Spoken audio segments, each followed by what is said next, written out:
দেখি কি অবস্থা আচ্ছা দেখতেছি ভাইরাল হয়ে গেছে।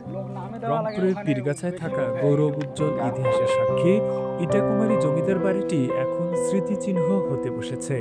বছরের পর বছর ধরে করা হয়নি কোনো সংস্কার, অথচ এই জমিদার বাড়ি থেকেই সূচনা হয়েছিল ঐতিহাসিক প্রজা বিদ্রোহের।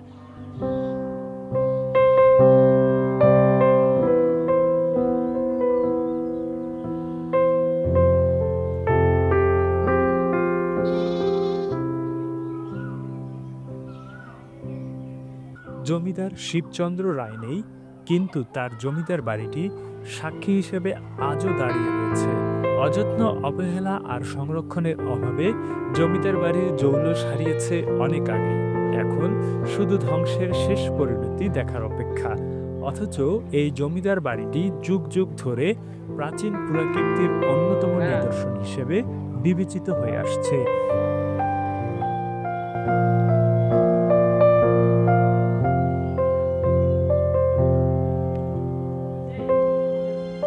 ইটাকুমারী জমিদার বাড়ি অমূল্য প্রত্নসম্পদ, কিন্তু সরকারিভাবে সংরক্ষণের কোনো উদ্যোগ নেওয়া হয়নি।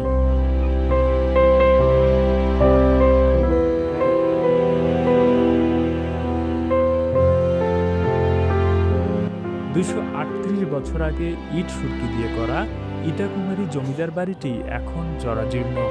অনেক আগে এই বাড়ির মূল্যবান সামগ্রী বেহাত হয়েছে। স্থানীয় প্রভাবশালীরা দখলে নিয়েছে জমিজমা। বর্তমানে স্মৃতিচিহ্ন হিসেবে ধ্বংসের দ্বার প্রান্তে থাকা জমিদার বাড়ি, মন্দির ও পুকুরটি রয়েছে প্রত্নতাত্ত্বিক নিদর্শন হিসেবে।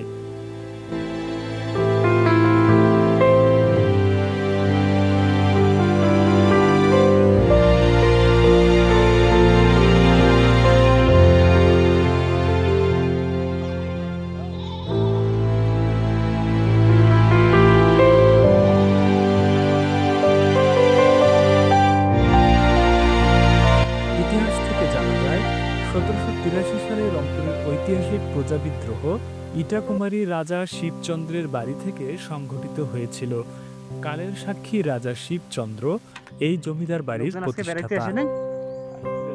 1783 সালে ব্রিটিশ বিরোধী শিবচন্দ্র ও দেবী চৌধুরানী প্রজা বিদ্রোহের নেতৃত্ব দিয়ে দেবী সিংহের অত্যাচার থেকে কৃষক প্রজাদের রক্ষা করেছিলেন।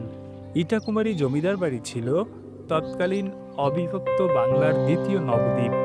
শিক্ষা, সাংস্কৃতিক বাতিঘর হিসাবে ইটাকুমারীর খ্যাতি গোটা ভারতবর্ষে ছড়িয়ে পড়েছিল। এখানে রাজা শিবচন্দ্রের নামে স্বনামধন্য একটি কলেজ রয়েছে।